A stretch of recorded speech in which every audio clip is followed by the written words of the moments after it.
दोस्तों, कभी कभी सफर हमें वहां पहुंचा देता है जहां जाने का इरादा भी नहीं होता। यही हुआ अर्जुन के साथ।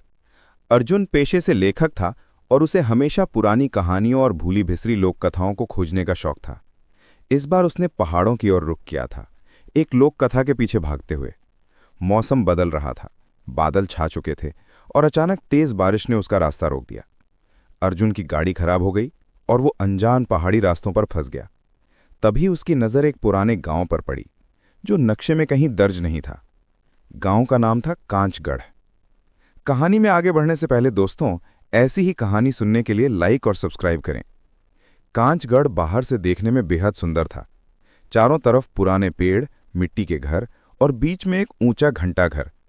लेकिन अजीब ये था कि गांव में जितने भी लोग थे, सबके चेहरे पर एक अनजाना डर और खामोशी थी। अर्जुन ने जब उनसे रात रुकने के लिए जगह मांगी तो सबने उसे एक ही बात कही, रात होने से पहले गांव छोड़ दो, रात यहां मत रुकना। लेकिन बारिश और खराब गाड़ी की वजह से अर्जुन के पास कोई और रास्ता नहीं था। मजबूरी में उसने गांव के एक घर में शरण ली। शुरुआत में सब सामान्य लगा, लेकिन जैसे जैसे रात गहराने लगी, माहौल बदलता गया। आधी रात को अर्जुन की नींद टूटी। उसे दरवाजे पर खटखट की आवाज सुनाई दी। वो उठा, देखा कोई नहीं।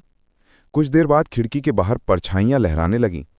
गांव का पुराना घंटाघर अपने आप बज उठा, जबकि वहां कोई नहीं था। अर्जुन ने सोचा ये उसकी कल्पना होगी, लेकिन तभी उसने देखा कि गांव के सभी लोग अपने घरों की खिड़कियों से बाहर झांक रहे हैं, मगर कोई बाहर निकलने की हिम्मत नहीं कर रहा। डर का साया पूरे गांव पर छाया था। इसी बीच गांव की एक बूढ़ी औरत चुपके से अर्जुन के पास आई। उसने कांपती आवाज में कहा, तुम यहां रुककर बहुत बड़ी भूल कर बैठे हो। 100 साल पहले जो हुआ था वही आज भी दोहराया जाता है।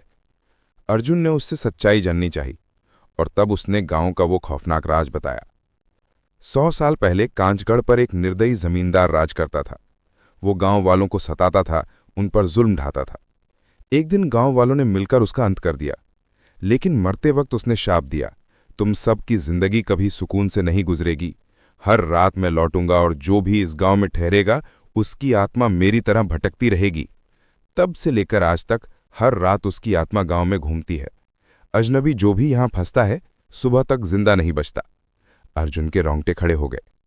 तभी अचानक कमरे की लौ बुझ गई और अंधेरा छा गया।